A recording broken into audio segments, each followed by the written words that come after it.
الحمد لله نحمده ونستعينه ونستغفره ونؤمن به ونتوكل عليه ونعوذ بالله من شرور أنفسنا ومن سيئات أعمالنا من يهده الله فلا مضل له ومن يضلله فلا هادي له ونشهد أن لا إله إلا الله وحده لا شريك له ونشهد أن سيدنا ومولانا محمدا عبده ورسوله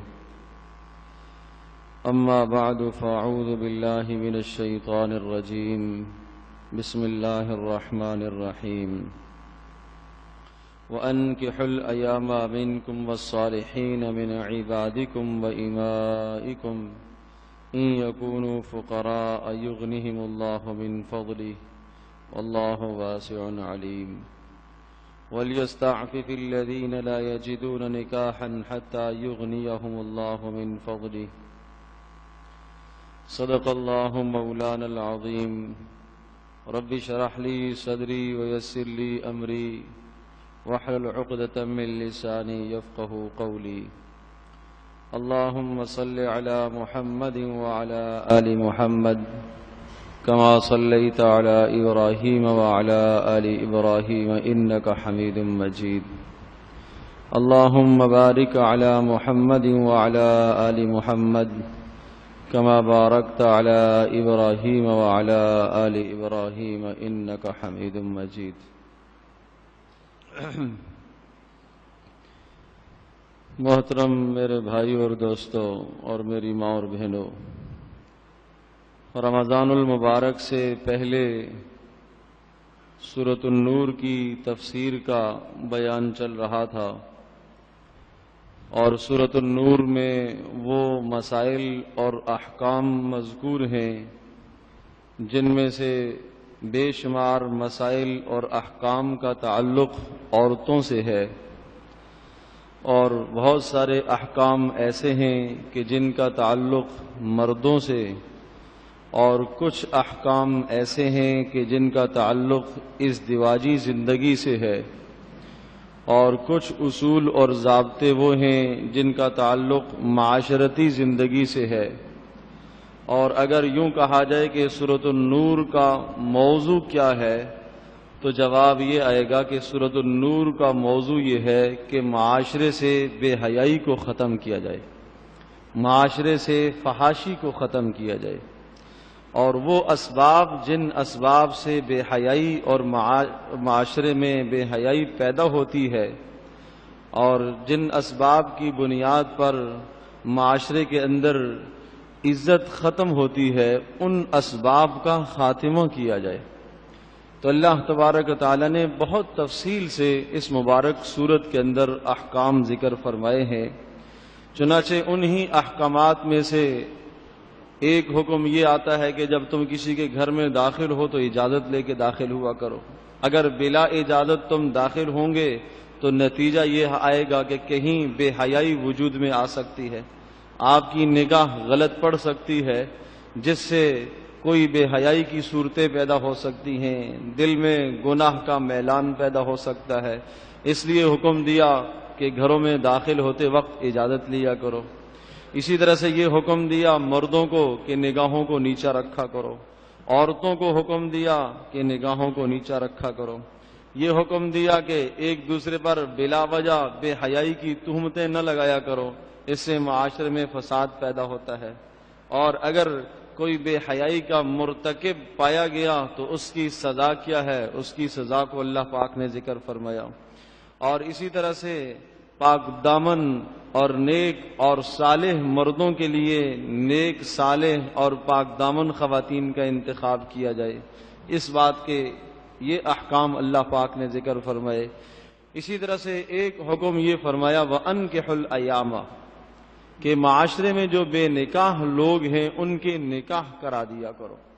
یہ حکم اللہ پاک نے سرپرستوں کو دیا ہے، اور یوں کہا جائے کہ اولیاء کو اللہ پاک نے یہ حکم دیا ہے کہ اولیاء کی یہ ذمہ داری ہے کہ وہ اپنے ماحول اور معاشرے میں جو بے نکاح ہیں ان کی نکاح کرائیں۔ گویا کہ باپ کو حکم ہے کہ وہ اپنی بیٹی اور بیٹے کے نکاح کے متعلق سوچے۔ ماں کو حکم ہے کہ وہ اپنے بیٹے اور بیٹی کے نکاح کے متعلق سوچے۔ چچا کو حکم ہے، ماموں کو حکم ہے، جو بھی ورثاء کہلاتے ہیں، جو بھی اولیاء اور سرپرست کہلاتے ہیں، اللہ پاک نے انہیں حکم دیا۔ یہ بات قابل ذکر ہے کہ اللہ پاک نے انہیں کیوں حکم دیا، سرپرستوں کو کیوں حکم دیا، براہ راست مردوں کو کیوں نہیں کہا، براہ راست عورتوں کو کیوں نہیں کہا۔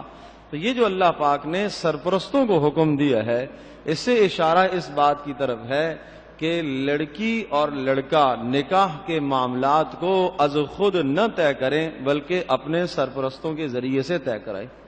جیسا کہ رواج میں ایسا ہی ہے، معاشرے میں ایسا ہی ہے، اور آپ جانتے ہیں کہ اگر ماحول اور معاشرے میں کوئی مرد یا کوئی عورت، کوئی لڑکی یا کوئی لڑکا اس نکاح کے فیصلے کو از خود طے کرتا ہے تو اسے لوگ برا سمجھتے ہیں۔ جس طرح سے اس کو لوگ برا سمجھتے ہیں، اسی طرح سے اسلام بھی اس کو برا سمجھتا ہے، اسی طرح سے اس کو دین بھی برا کہتا ہے، اسی طرح سے اس کو مذہب بھی برا کہہ رہا ہے، عقل بھی اس کو برا کہہ رہی ہے، اور یوں کہہ لیجئے کہ رسول پاک صلی اللہ علیہ وسلم کی سنت مطہرہ میں بھی وہ قابل ملامت قرار پائیں گے جو از خود اس فیصلے کو طے کرے۔ کیوں ایسا ہے؟ اس لیے کہ اگر کوئی شخص، کوئی مرد یا کوئی عورت اس فیصلے کو از خود سر انجام دیتے ہیں تو نتیجہ یہ نکلتا ہے کہ بسا اوقات بے حیائی کے راستے کھل جائیں گے، بسا اوقات بے حیائی کی کئی راہیں کھل جائیں گی۔ اس لیے اللہ تبارک تعالیٰ نے ان بے حیائیوں کی راہوں کو اور ان اسباب کو بند کرنے کی خاطر اللہ پاک نے حکم براہ راست نہیں دیا، بلکہ اللہ پاک نے کہا سرپرستوں کو حکم دیا کہ اے سرپرستوں تم یہ ذمہ داری اٹھاؤ اور تم یہ ذمہ داری پوری کرو۔ وہ علیحدہ بات ہے کہ اگر سرپرست ذمہ داری پوری نہیں کرتے، ماں باپ ایسا اقدام نہیں کرتے، اور پھر جسے کہا جائے کہ مرد کو یا عورت کو گناہ کا قوی خدشہ ہے، نافرمانی کا قوی خدشہ ہے، کسی بے حیائی میں پڑ جانے کا قوی خدشہ ہے، تو پھر اگر وہ از خود اس اقدام کو کر لیتے ہیں تو تاہم شریعت کی طرف سے اس کی بھی اجازت ہے کہ نکاح منعقد ہو جائے گا۔ لیکن پھر بھی بار بار تاکید کرائی ہے کہ نکاح کے معاملات کو از خود نہ طے کرو بلکہ اولیاء کے ذریعے سے طے کراؤ، اپنے سرپرستوں کے ذریعے سے طے کراؤ۔ اور عرض یہ کر رہا ہوں اس لیے کہ معاشرے میں اس کو برا سمجھا جاتا ہے۔ جب معاشرے میں اس کو برا سمجھا جاتا ہے تو اللہ تبارک تعالیٰ کے یہاں بھی یہ عمل قابل ملامت ہے، اور یہ اس لیے کہ اگر اس میں کھلی چھوٹ دی جاتی ہے، آزادی دے دی جاتی ہے تو بے حیائیوں کے راستے کھل جاتے ہیں اور فواحش کے راستے کھل جائیں گے۔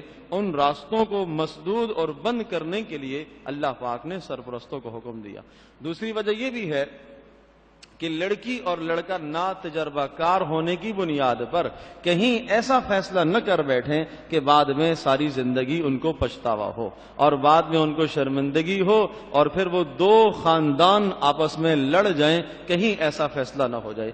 تو ان تمام وجوہات کی بنا پر اللہ تبارک تعالیٰ نے نکاح کا حکم سرپرستوں کو دیا کہ سرپرستوں کو چاہیے کہ وہ نکاح کرائیں۔ وَأَنكِحُوا الْأَيَامَ مِنكُمْ، کہ تم میں سے جو سرپرست ہیں، جو ورثاء ہیں، جو والدین ہیں، ان کی یہ ذمہ داری بنتی ہے کہ وہ اپنے ماتحت لوگوں کے نکاح کرا دیں۔ ایامہ سے دونوں معنی مراد ہیں، وہ لوگ جو بے نکاح ہیں، جنہوں نے اب تک نکاح کیا نہیں ہے، وہ لڑکی اور لڑکا جو اس دیواجی زندگی سے منسلک اب تک ہوئے ہی نہیں ہیں یا اس دیواجی زندگی سے منسلک ہوئے ہیں اور دونوں میں سے کسی ایک کی موت واقع ہو گئی ہے یا اس دیواجی زندگی کا سلسلہ قائم نہیں رہ پایا اور طلاق کی نوبت آ گئی ہے، اس وجہ سے بے نکاح ہیں، یہ حکم سب کو شامل ہے کہ گویا کہ معاشرے سے بے حیائی کو اور معاشرے سے اس قسم کے فواحش کو ختم کرنے کے لیے سب سے مؤثر ذریعہ وہ نکاح کا بتایا گیا۔ تو دوسری بات یہ ہے کہ اگر عرض یہ کر رہا ہوں کہ کوئی لڑکی اور لڑکا اس کام کو خود انجام دے دیتے ہیں تو امام ابو حنیفہ رحمۃ اللہ علیہ کے متعلق آتا ہے، ان کے مذہب کے مطابق ان کی تحقیق یہ ہے کہ احادیث کی روشنی میں منع تو ضرور کیا گیا اور قابل ملامت قرار پائیں گے، قابل ملامت ٹھہرائے جائیں گے، لیکن اگر کسی شدید مجبوری کی بنیاد پر وہ ایسا اقدام کرتے ہیں اور وہ کفر کے اندر یہ اقدام ہوتا ہے، کفر سے مراد لڑکی اور لڑکے کی برابری ہو، تو برابری کے اندر اگر یہ شادی انجام پا جاتی ہے تو نکاح بہرحال منعقد ہو جائے گا، اس کو کسی یوں نہیں کہا جائے گا کہ نکاح نہیں ہوا، بلکہ نکاح منعقد ہو جائے گا، تاہم قابل ملامت قرار پائیں گے، اس لیے کہ یہ معاملہ جو انہوں نے طے کیا ہے خلاف سنت ہے۔ اب دوسری بات یہ آئی کہ اگر آگے حکم دیا وَلْيَسْتَعْفِفِ الَّذِينَ لَا يَجِدُونَ نِكَاحًا حَتَّى يُغْنِيَهُمُ اللَّهُ مِنْ فَضْلِهِ، فرمایا کہ اگر تمہیں یہ خوف اور خطرہ ہے کہ نکاح کرائیں گے تو فقر میں مبتلا ہو جائیں گے، نکاح کرائیں گے تو لڑکا کھلائے گا کہاں سے، لڑکا پہنائے گا کیا، لڑکا رہائش کہاں دے گا، تو فرمایا اگر تمہارا مقصود معاشرے میں پاک دامنی پیدا کرنا ہے اور معاشرے کے اندر پاک دامنی کو فروغ دینا ہے، بے حیائی کو ختم کرنا ہے، اگر تمہاری نیت نیک ہے تو اللہ کا وعدہ ہے کہ اللہ انہیں غنی کرے گا، یہ اللہ کا وعدہ ہے، اللہ انہیں غنی کرے گا۔ عبداللہ ابن مسعود رضی اللہ تعالیٰ عنہ ارشاد فرمایا کرتے تھے بس یہ اللہ کا وعدہ ہے، تمہیں جو حکم دیا گیا تم پورا کرو، اور اللہ نے جو وعدہ کیا ہے اللہ خود پورا کرے گا۔ تمہیں حکم دیا گیا تم نکاح کراؤ، تم پاک دامنی کو فروغ دینے کے لیے، بے حیائی کو ختم کرنے کے لیے نکاح اور ازدواجی زندگیوں کو عام کرو، تو اس کے نتیجے میں اللہ تبارک و تعالیٰ اپنا وعدہ پورا کرے گا، وہ اللہ پاک اپنے فضل سے تمہیں غنی کرے گا۔ اور پھر ارشاد فرمایا واللہ واسع علیم، اللہ پاک وسعتوں والا ہے، وسعتوں والا ہے، اور اللہ پاک جاننے والا ہے تمہارے دلوں کے حالات کو، تمہاری نیک نیتوں کو اللہ پاک جاننے والا ہے۔ اس لیے ارشاد فرمایا کہ اگر کسی شخص کی نیت پاک دامنی حاصل کرنے کی نہیں ہے اور محض وہ ایک رسم سمجھ کے نکاح کرتا ہے، یا ٹھیک ہے اپنی ضرورت سمجھ کے نکاح کرتا ہے، پاک دامنی نہیں سمجھتا جس کا شریعت نے حکم دیا ہے، پھر اگر وہ نکاح کرتا ہے تو پھر اللہ پاک کی طرف سے غنا کا کوئی وعدہ نہیں ہے۔ غنا کا وعدہ اللہ کی جانب سے مالداری کا وعدہ اسی صورت میں ہے کہ جب انسان کی نیت خالص ہو۔ تو معلوم یہ ہوا کہ اس موقع پر انسان اپنی نیتوں کے اندر بھی خلوص پیدا کرے، نکاح کرانے والے بھی، نکاح کرنے والے بھی، سرپرست حضرات بھی اپنی نیتوں کے اندر خلوص پیدا کریں، اور جو نکاح کرنے والے ہیں وہ بھی اپنی نیتوں کے اندر خلوص اخلاص پیدا کریں۔ تیسرا حکم یہ دیا وَلْيَسْتَعْفِفِ الَّذِينَ لَا يَجِدُونَ نِكَاحًا حَتَّى يُغْنِيَهُمُ اللَّهُ مِنْ فَضْلِهِ، اگر کسی کے پاس اس وقت نکاح کرنے کی استطاعت نہیں ہے تو وہ پاک دامن بن کر رہے، وہ پاک دامنی کی زندگی اختیار کرے۔ اس میں دو باتیں ہیں۔ پہلی بات تو یہ ہے کہ اگر کسی کے پاس نکاح کی استطاعت نہیں ہے تو نکاح کی استطاعت سے کیا مراد ہے، کون سی نکاح کی استطاعت کہلاتی ہے، یا کتنا مال ہوگا تو کہا جائے گا نکاح کی استطاعت ہے۔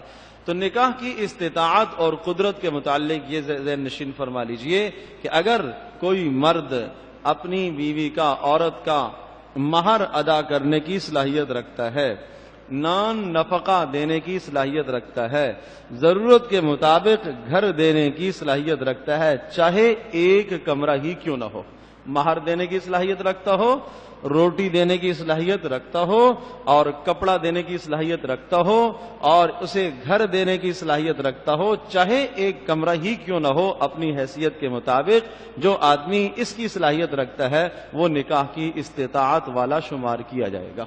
اب اس استطاعت کے بعد بھی اگر وہ نکاح نہیں کرے گا تو شریعت کی اصطلاح میں اس کو گناہگار کہا جائے گا، یہ گناہ کر رہا ہے۔ اگر ماں باپ نہیں کروائیں گے تو ماں باپ بھی گناہگار تصور کیے جائیں گے۔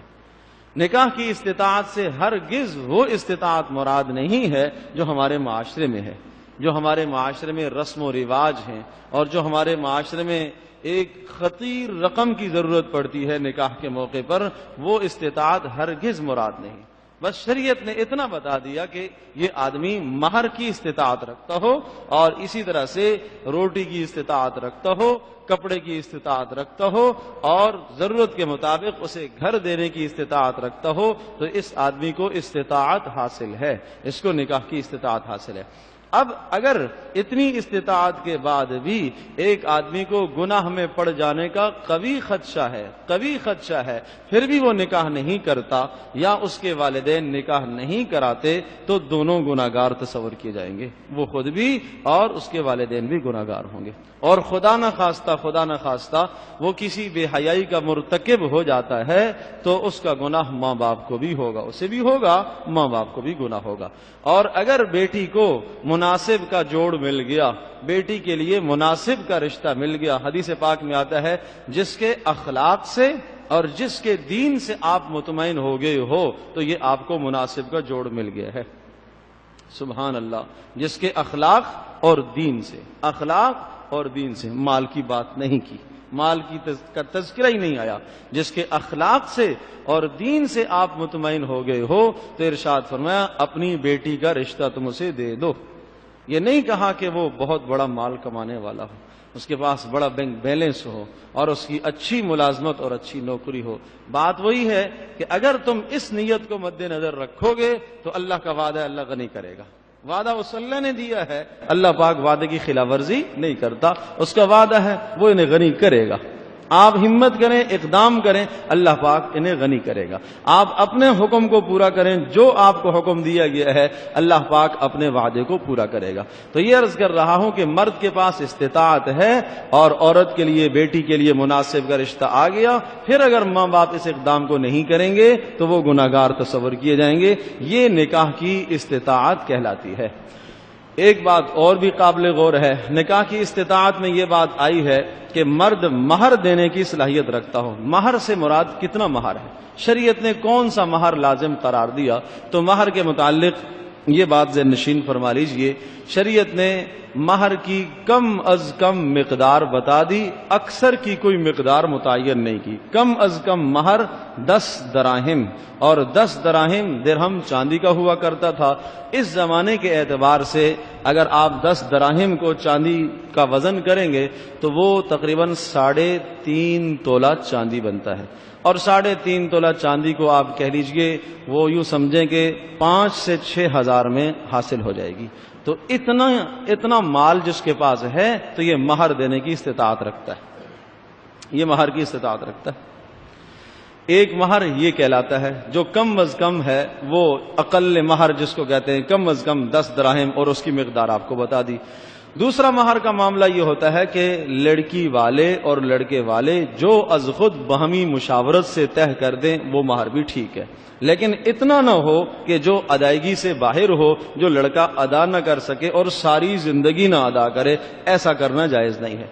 تیسرا مہر مہر مثل کہلاتا ہے۔ مہر مثل یہ ہوتا ہے کہ اس لڑکی کے خاندان میں کتنا مہر رائج ہے، اس کی بہن کی اگر شادی ہو گئی ہے اس کا کتنا مہر تھا، اگر اس لڑکی کی خالہ کی شادی ہوئی ہے اس کا کتنا مہر تھا، پھپھو کی شادی ہوئی ہے ان کا کتنا مہر تھا، اس کی ماں کی شادی ہوئی ہے اس کا کتنا مہر تھا۔ تو یہ جو مہر اپنے خاندان کے اندر رواج میں ہوتا ہے وہ مہر مثل کہلاتا ہے۔ شریعت نے اس کی بھی اجازت دی ہے کہ اگر اور تمہیں سمجھ میں نہ آئے تو یہ دیکھو اس خاندان میں جتنا مہر ہے اسی کو مہر بنا لو، اسی کا اعتبار کر لو۔ اور تیسری صورت وہ ہے مہر کی جس کو آپ مہر فاطمی ہم معاشرے میں کہتے ہیں، جس کو ہم مہر مسنون کہتے ہیں۔ اور مہر مسنون یا مہر فاطمی کیا ہوتا ہے؟ وہ ہے 12 اوقیہ چاندی، اور 12 اوقیہ چاندی بنتا ہے 132 تولہ چاندی، 132 تولہ، اور 132 تولہ چاندی کی قیمت اس وقت تقریباً 95,000، 90 سے 95,000 کے بیچ میں ہے۔ یہ رسول پاک صلی اللہ علیہ وسلم کی بیٹیوں کا اور آپ علیہ السلام کی بیویوں کا جو مہر تھا وہ مہر 12 اوقیہ چاندی تھا، یعنی 132 تولہ چاندی ہوا کرتا تھا۔ تو یہ مہر اگر کوئی ادا کرتا ہے سنت کی نیت تو اجر بھی ہے، ثواب بھی ہے، اس کو رواج دیا جائے، یقیناً رواج دیا جائے۔ تو اگر آدمی ایک اپنے فارم میں یہ لکھ دیتا ہے کہ مہر مسنون ادا کروں گا، یہ لکھوا دیتا ہے کہ میں مہر فاطمی ادا کروں گا، یہ لکھوا دیتا ہے کہ میں مہر محمدی ادا کروں گا، تو مہر محمدی، مہر فاطمی، مہر مسنون سے مراد کیا ہوگا؟ 132 تولہ چاندی کی قیمت۔ تو اس کی بھی اجازت ہے۔ تو یہ عرض کر رہا تھا کہ شریعت نے مہر کے معاملے میں کم از کم والی مقدار تو بتا دی ہے، اکثر کی مقدار کو شریعت نے متعین نہیں کیا جو باہمی معاملات میں طے ہو جائے۔ پھر ارشاد فرمایا وَلْيَسْتَعْفِفِ الَّذِينَ، دوسرا مسئلہ جو اس لفظ کے اندر اور اس جملے کے اندر ذکر کیا ہے کہ اگر تمہیں استطاعت نہیں ہے تو کیا کرو۔ اگر مردوں کو نکاح کی استطاعت نہیں ہے یا عورتوں کے لیے اب تک رشتہ نہیں آ رہا تو وہ کیا کریں؟ فرمایا پاک دامنی کی زندگی گزارے۔ پاک دامنی کی زندگی کیسے گزاریں، اس کے لیے رسول پاک صلی اللہ علیہ وسلم نے عمل بتایا ہے۔ پاک دامنی کی زندگی اس طرح سے گزاریں کہ بے حیائی سے بچنے کی کوشش کریں، بے حیائی سے بچنے کی کوشش کریں۔ جب یہ بے حیائی سے بچنے کی کوشش کریں گے اور پاک دامنی اختیار کریں گے تو اللہ پاک کا پھر بھی وعدہ ہے کہ اللہ ان کو غنا عطا کرے گا اور اللہ تبارک و تعالیٰ ان کو مالداری نصیب فرمائے گا، اللہ پاک ان کو نکاح کی وسعت عطا فرمائے گا اگر یہ پاک دامنی اختیار کریں گے۔ وَلْيَسْتَعْفِفِ الَّذِينَ لَا يَجِدُونَ نِكَاحًا حَتَّى يُغْنِيَهُمُ اللَّهُ مِنْ فَضْلِهِ، اس میں بھی یہی لفظ کہا کہ یہ پاک دامنی اختیار کریں اور انتظار کریں اللہ پاک کی مدد کا، اللہ پاک ضرور ان کو غنی کرے گا اور اس کے پاس مہر کے لیے اور اس کے پاس نان نفقے کے لیے اور اس کے پاس عورت کی رہائش کے لیے بندوبست ہو جائے گا۔ اللہ کا وعدہ ہے، اللہ پاک اسے بندوبست کر کے دے گا۔ سبحان اللہ۔ ایک حدیث پاک میں آتا ہے کہ 3 اشخاص ایسے ہیں کہ جن اشخاص کی ذمہ داری اللہ پاک نے از خود لے رکھی ہے۔ 3 لوگ ایسے ہیں کہ جن لوگوں کی ذمہ داری اللہ تبارک تعالیٰ نے لے رکھی ہے۔ ایک وہ آدمی جو اللہ کے راستے میں جہاد کے لیے نکلا ہو اور اس کے گھر کی ذمہ داری اور کفالت اللہ نے لے رکھی ہے، اللہ خود اس کے گھر کا ذمہ دار ہے جب وہ نیک نیتی سے اپنی جان کا نذرانہ پیش کرنے کے لیے نکلا ہے۔ دوسرا وہ آدمی، وہ غلام جو قیمت دے کر اپنے آپ کو آزاد کرانا چاہتا ہو، اپنے مالک سے آزاد کرانا چاہتا ہو تو اللہ پاک کا وعدہ ہے کہ اللہ پاک اس کو بھی غنا عطا فرمائے گا۔ تیسرا وہ آدمی جو پاک دامنی اختیار کرنے کے لیے نکاح اختیار کرتا ہو اور نکاح تلاش کر رہا ہو، پاک دامنی کو فروغ دینے کے لیے اللہ تبارک تعالیٰ کا وعدہ ہے کہ اللہ اسے بھی غنی کرے گا۔ تو اللہ پاک کے وعدے ہیں، اللہ کا کلام ہے، وہ حق ہے، وہ سچ ہے۔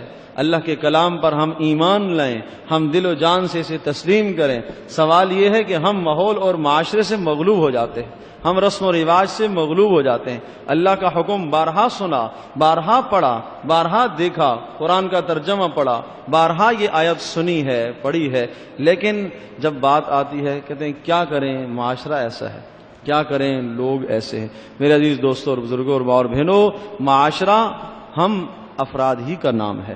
2-4 افراد ملتے ہیں، خاندان ملتے ہیں، اسی کا نام معاشرہ ہے۔ اگر ہر آدمی یہ سمجھے کہ میں معاشرے سے اس رسم کو ختم کروں گا، اور ایک معاشرہ، ایک خاندان 20 افراد پر مشتمل ہے، ایک کنبہ 20 گھرانوں پر ایک خاندان مشتمل ہے، یوں کہہ لیجئے، تو اگر ایک خاندان اس کی ہمت کرتا ہے اور کہتا ہے میں رسومات کو توڑوں گا، تو اگلا آدمی جب نکاح کرائے گا وہ بھی سوچنے پر مجبور ہو جائے گا۔ یہاں صورتحال عکس ہے۔ یہاں صورتحال یہ ہے کہ ایک شادی ہوتی ہے، اگر 1 مہینے کے بعد 10 دن کے بعد دوسری شادی ہو خاندان کی، تو دوسری شادی والے کیا کہتے ہیں، پہلے والوں نے یہ کھلایا تھا، تھوڑا سا اس سے ذرا اونچا ہونا چاہیے، اس سے ذرا ہمارا اسٹینڈرڈ ہائی ہونا چاہیے، پتہ تو چلے کہ صاحب مال ہیں، پتہ تو چلے ہمارا بیٹا امریکہ میں ہے، پتہ تو چلے کینیڈا میں ہے۔ یہ کیا ہے؟ یہ غلط سوچ ہے، یہ غلط سوچ ہے۔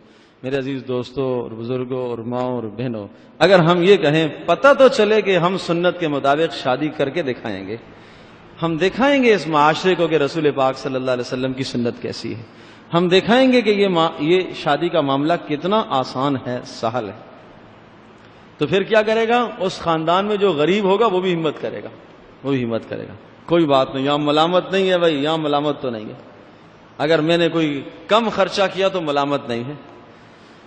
اور تھانی رحمۃ اللہ علیہ نے ایک واقعہ لکھا، اس زمانے کی بات ہے، آج سے 50 سال 55 سال پہلے کی بات ہے۔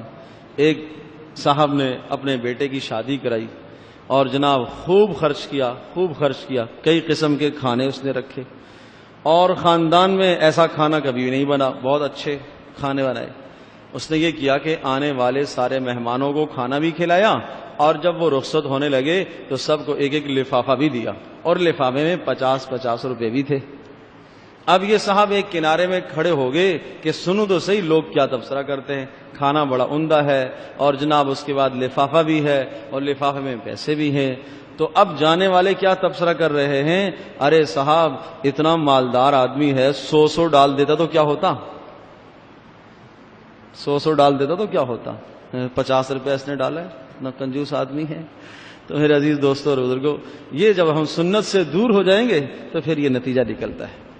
اگر ہم رسول پاک صلی اللہ علیہ وسلم کی سنت کو اختیار کریں گے نا تو پھر یاد رکھو، پھر آدمی کسی ملامت کرنے والے کی ملامت کی پرواہ ہرگز نہیں کرتا۔ اسے پتہ ہے کہ میرے لیے مثل، میرے لیے نمونہ کون ہے، نبی پاک صلی اللہ علیہ وسلم۔ میرے لیے نمونہ کون ہے، حضرت صلی اللہ علیہ وسلم کے صحابہ ہیں۔ میری بیٹی کی شادی ہے، میں نمونہ کس کو بناؤں، میں حضرت فاطمہ کو نمونہ بناؤں گا، میں عائشہ کو، میں خدیجہ کو رضی اللہ عنہما، میں ان کی زندگی کو نمونہ بناؤں گا۔ اگر آدمی اس بات کو سوچ لیتا ہے، ٹھان لیتا ہے، تو بس پھر اس کو رسم و رواج کی باتیں کچھ اثر نہیں کرتی، پھر آدمی ان باتوں سے متاثر نہیں ہوتا۔ ایک آدمی کو ایک ہدف پر جانا ہے، اس کو فلاں جگہ پہنچنا ہے اور دائیں بائیں سے لوگ اس کو الجھا رہے ہیں، بھائی ادھر دیکھو ادھر دیکھو، وہ کہتے نہیں مجھے وہاں پہنچنا ہے، تو آدمی اپنے ہدف پر جاتا ہے، وہ دائیں بائیں الجھتا نہیں ہے کسی سے۔ بالکل اسی طرح سے مسلمان کے لیے رسول پاک صلی اللہ علیہ وسلم کی زندگی نمونہ ہے، مسلمان کے لیے صحابہ کرام رضی اللہ تعالی عنہم اجمعین کی زندگی نمونہ ہے۔ فرض یہ کر رہا تھا کہ اس معاملے میں حضرت صلی اللہ علیہ وسلم کی سنتوں کو مقدم رکھا جائے۔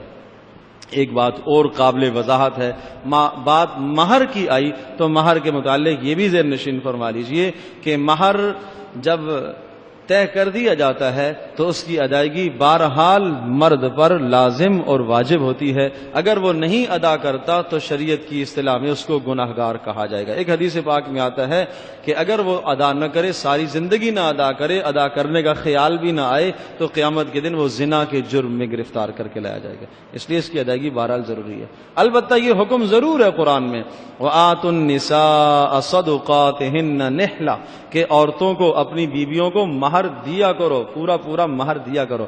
فَإِن طِبْنَ لَكُمْ عَنْ شَيْءٍ مِّن نَفْسٍ، ارشاد فرمایا کہ اگر عورتیں از خود تمہیں اس مہر کا کچھ حصہ معاف کر دیتی ہیں یا سارا معاف کر دیتی ہیں یا لیتی ہی نہیں ہیں، تو ارشاد فرمایا فَكُلُوهُ هَنِيئًا مَرِيئًا، تو پھر تم بے خوف اور خطر ہو کر اسے استعمال کر لو، کھا لو، آپ کو اجازت ہے۔ لیکن ہمیں یہ مسئلہ چونکہ معلوم نہیں ہوتا، ہمارے پاس جتنے بھی اس قسم نکاح آتے ہیں عام طور پر یہ مسئلہ نہیں معلوم ہوتا، نہیں جانتے۔ ہم یہ سمجھتے ہیں کہ مہر جو رکھا جاتا ہے یہ اس لیے رکھا جاتا ہے کہ اگر کل خدا نہ خواستہ ناچاکی ہو جائے تو پھر دینا پڑے گا۔ ہم وہاں لکھوا دیتے ہیں کہ عند طلب، جب طلب ہوگی تو ادا کیا جائے گا۔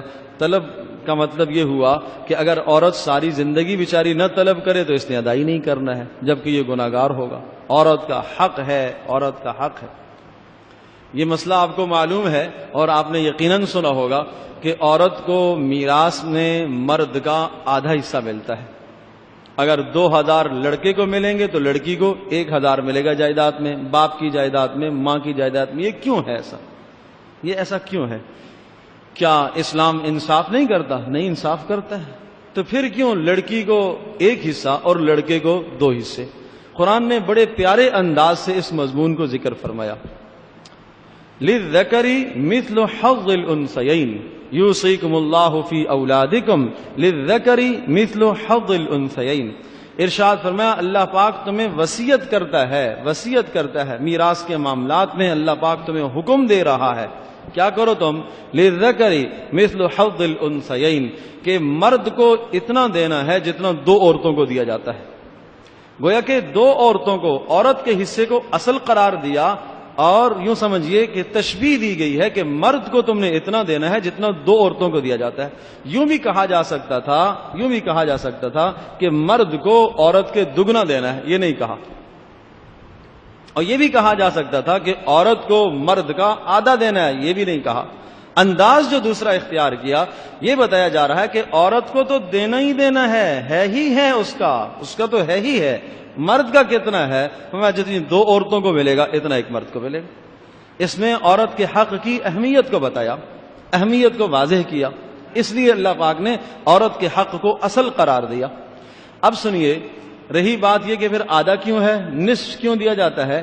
اس لیے کہ عام طور پر مرد کے ذمے 2 خرچ آیا کرتے ہیں، ایک مہر کا خرچ آتا ہے اور دوسرا بیوی کے نان نفقے کا خرچ آتا ہے، تو اس لیے اس کو دگنا دیا جا رہا ہے۔ اور عورت کے ذمہ یہ خرچ ہے نہیں، اس لیے ایک اس کو باپ کی جانب سے ملے گا، ایک شوہر کی جانب سے مل جائے گا، اس کا گزارا ہو جائے گا۔ تو ایک تو آدھا حصہ اس کو باپ کی جانب سے ملا اور آدھا اس کا گویا کہ مہر ملا ہے، تو اس کا وہی برابر ہو جائے گا جتنا لڑکے کو ملتا ہے۔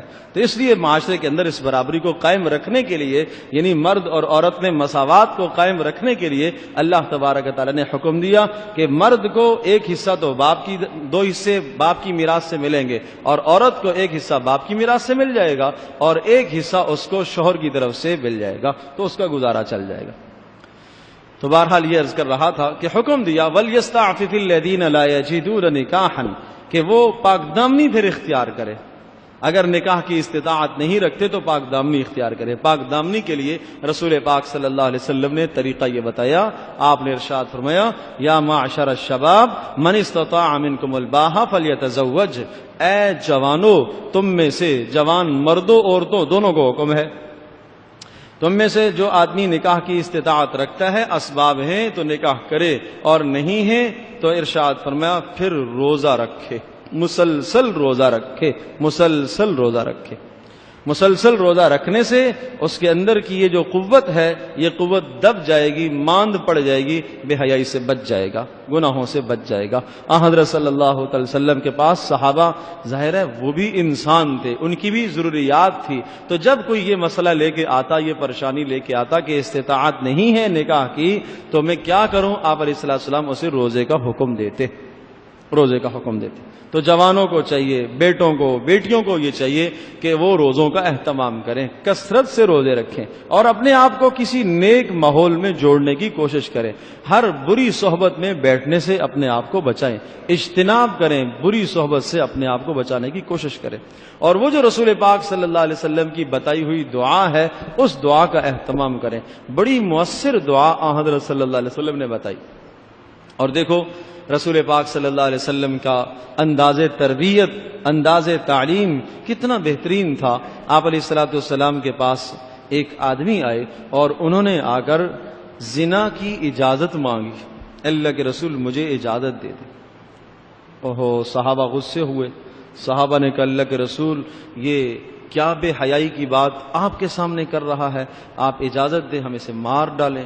آپ علیہ السلام نے نہیں، خاموش۔ جب وہ ساری بات کہہ چکا تو رسول پاک صلی اللہ علیہ وسلم نے سمجھایا اور انتہائی مشفقانہ انداز اختیار فرمایا۔ اگر آپ علیہ السلام ڈانٹ دیتے، اٹھ جاؤ یہاں سے، چلے جاؤ یہاں سے، تو وہ اندر کے جو جذبات تھے برائی کے، وہ جذبات تو ختم نہ ہوتے، وہ تو اسی طرح سے تھے۔ دیکھو رسول پاک صلی اللہ علیہ وسلم نے ان جذبات کو کیسے مٹایا، کیسے ختم کیا۔ جو برائی کے اٹھنے والے جذبات تھے، آپ علیہ السلام نے ایک انداز سے، ایک طریقے سے ختم فرمایا۔ آپ نے ارشاد فرمایا کیا تم یہ گناہ، کیا تم چاہتے ہو تمہاری ماں کے ساتھ کوئی گناہ کرے؟ انہوں نے کہا نہیں اللہ کے رسول، نہیں۔ پھر پوچھا کیا تم چاہتے ہو تمہاری بہن کے ساتھ کوئی کرے؟ نہیں اللہ کے رسول۔ کیا تم چاہتے ہو تمہاری پھوپھی اور خالہ کے ساتھ؟ آپ نے سارے محرم رشتے گنوائے، تو کہا جب تم یہ نہیں چاہتے ہو تو کوئی بھی یہ نہیں چاہے گا کہ اس کی ماں یا بیٹی یا پھوپھی یا فلاں فلاں کے ساتھ ایسا ہو۔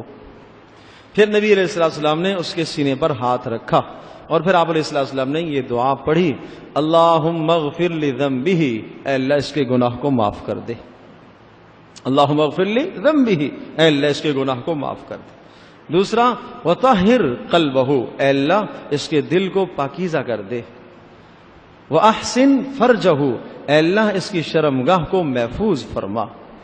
وہ صحابی اللہ کے بندے کہتے ہیں کہ بس مت پوچھئے، حضرت صلی اللہ علیہ وسلم کا ہاتھ اٹھانا تھا تو میرے دل کے اندر سے سب گناہ کے جذبات ختم ہو گئے، مٹ گئے، اور ساری زندگی گناہ کا خیال ہی نہیں آیا، پھر ساری زندگی نہیں آیا۔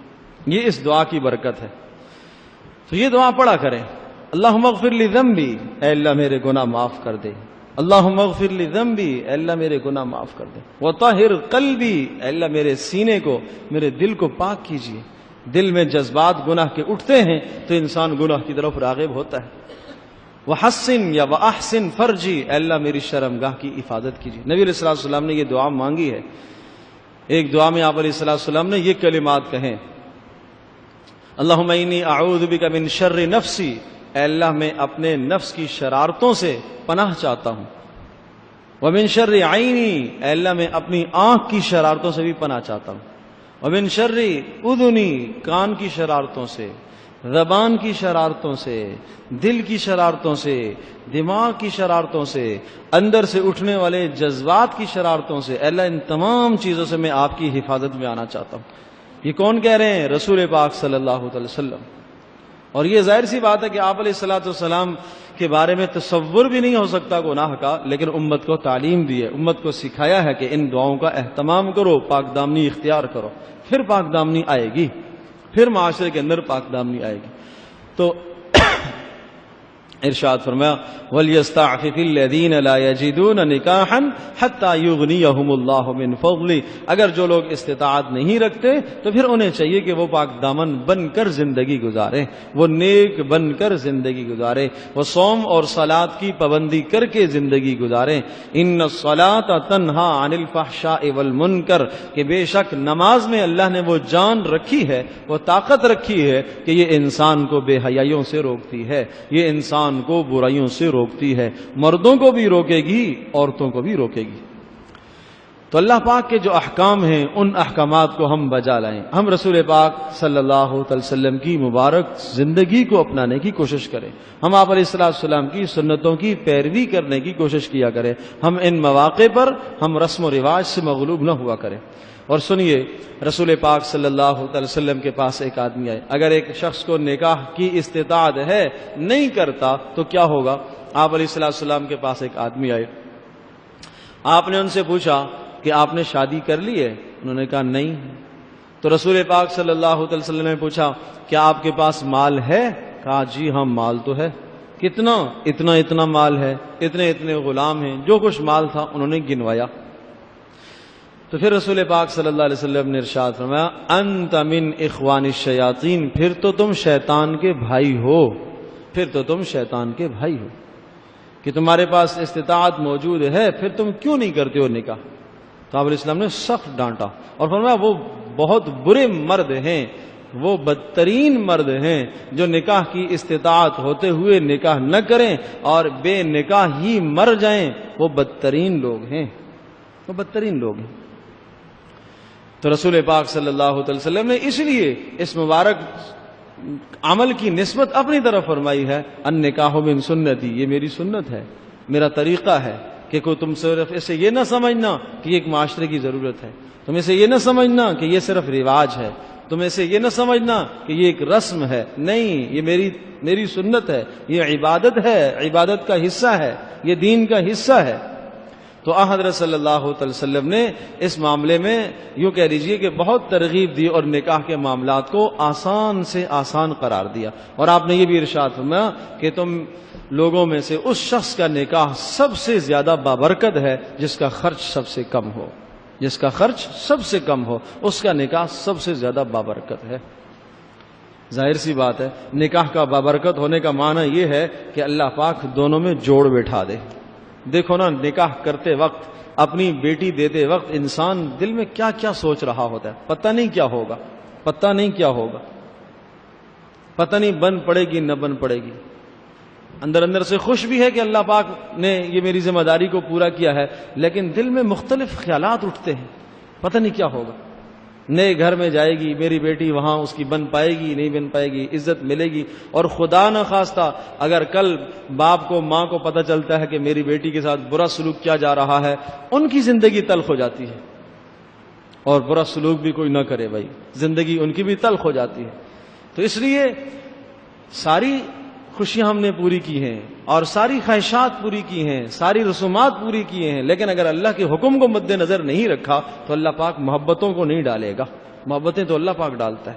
محبتیں تو اوپر سے اترا کرتی ہیں کہ دونوں کے دلوں میں محبت کیسے پیدا ہوگی؟ یہ محبت اللہ پاک ڈالتا ہے، اور پھر اللہ پاک اس نکاح کے نتیجے میں جو اولاد دے گا وہ نیک صالح ہوگی۔ یہ ہے نکاح کا بابرکت ہونا کہ اللہ پاک اس نکاح کو بابرکت قرار دے گا جس کا خرچ کم سے کم ہو۔